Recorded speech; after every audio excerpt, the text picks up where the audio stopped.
Have you ever wondered why your self-care goals don't stick? I have been on my self-care journey, my radical self-care journey for a while, a few years now. It all started after my second divorce. I crashed out, hit rock bottom, and spiraled pretty much out of control. I was living a very much people-pleasing life, trying to get other people to rescue me and to make me feel good.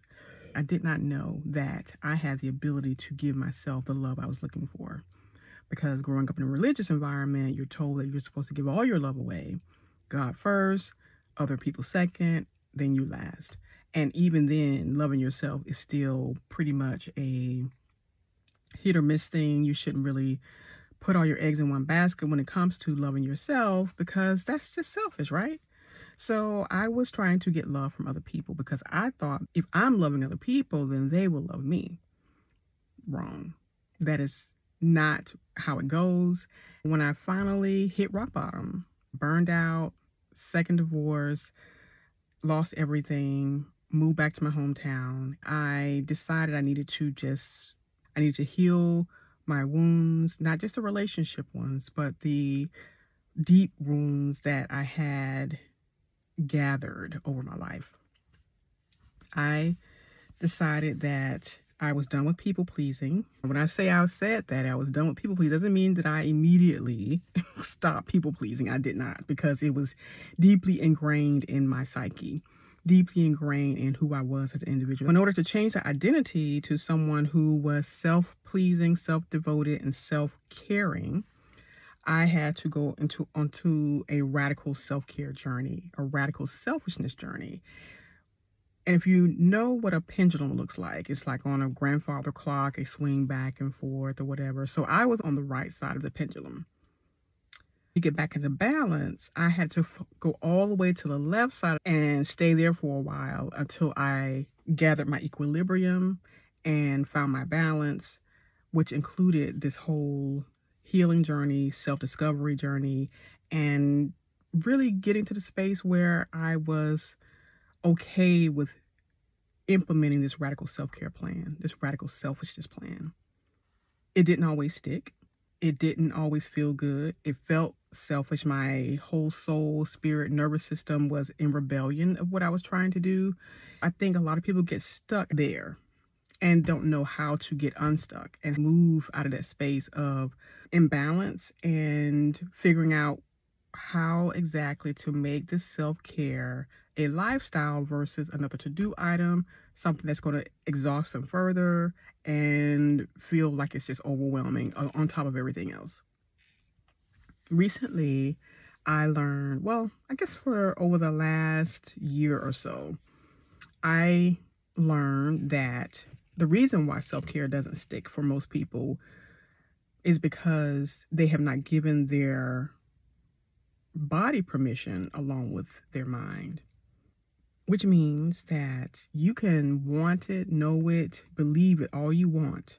But if your body is still in fight or flight, your new way of living, your new habits is not going to stick.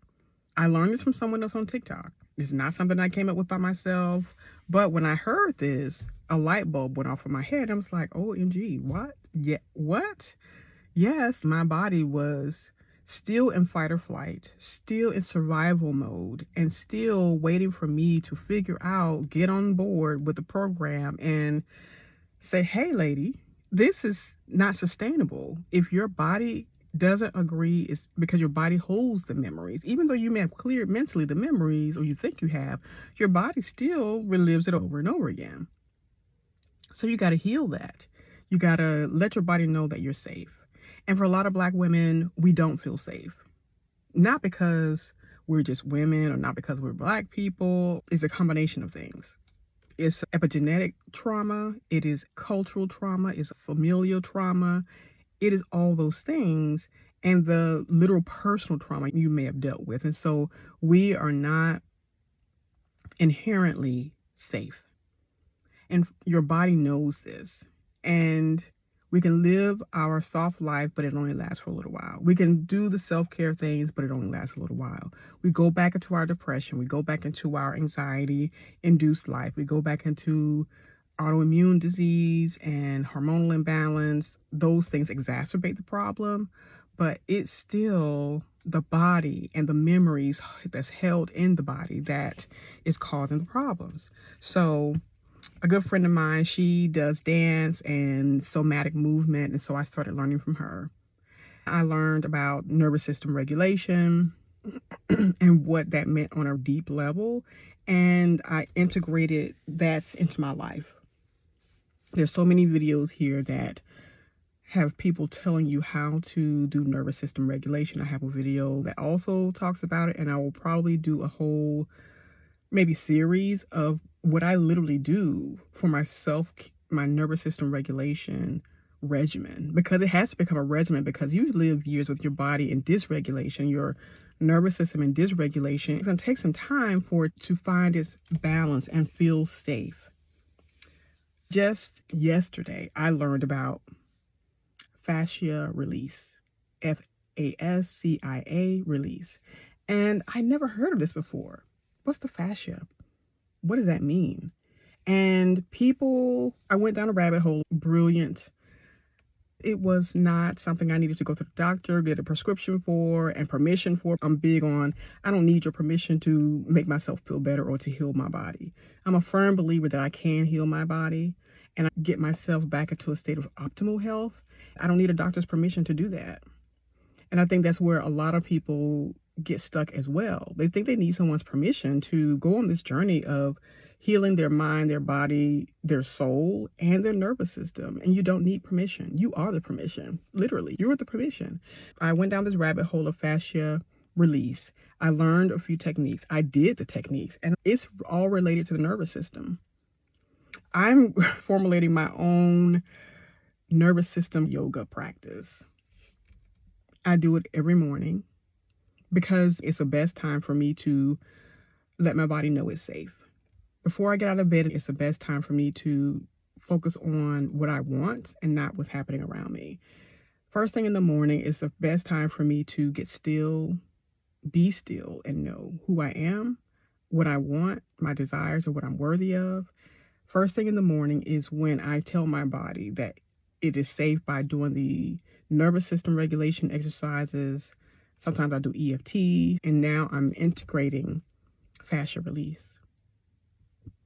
And this is how I'm going to keep my body feeling safe, so that my body catches up with my mind, my will, because it is my will that I am healthy, 100%, physically, mentally, emotionally, and all the other ways. In order for me to be able to hold all the goodness that I want, desire, and deserve, I must let my body know it's safe to do so.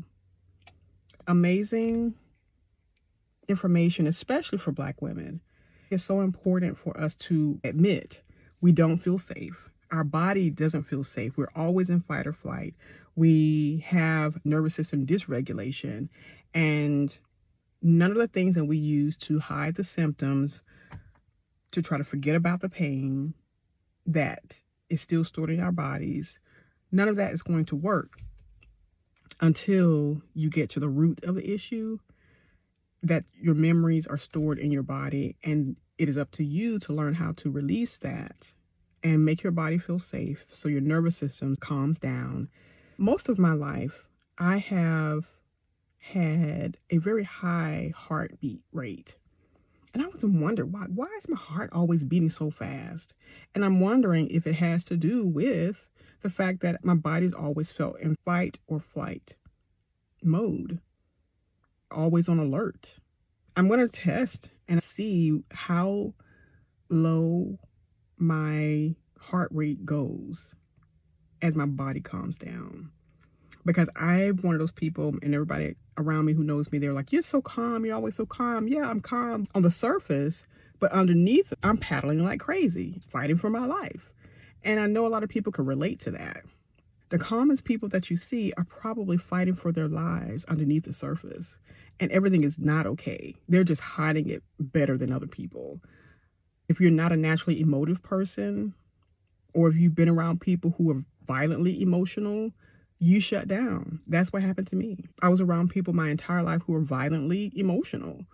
And my nervous system, because I'm highly sensitive, shut down, could not take it, and was always on high alert against people who were being this way. So I hope this helps. You can literally begin to fully integrate a self-care lifestyle when you begin to heal your nervous system. And you can do it while you are watching television. You can do it before you get out of bed in the morning. You can do it before you go to bed at night. That's what I'm doing before I go to bed and when I get up in the morning. And just make it an important ritual for yourself and know that you deserve this, and you can turn your life around. You can transform your life. You can become the best version of yourself, and you can be completely happy and free and in love with your life as much as you're in love with yourself. I wish this for you. And if you love what I'm sharing with you, then I would love for you to follow me. Subscribe to my Substack. Follow me if you're not on Substack. That's okay. But yeah, I would just like to know more about your journey. I would love to know where you are. If you're still stuck in fight or flight, if you're, anxiety and you feel nervous all the time, if you're one of those calm people who are fighting for their lives underneath the surface, I want to know.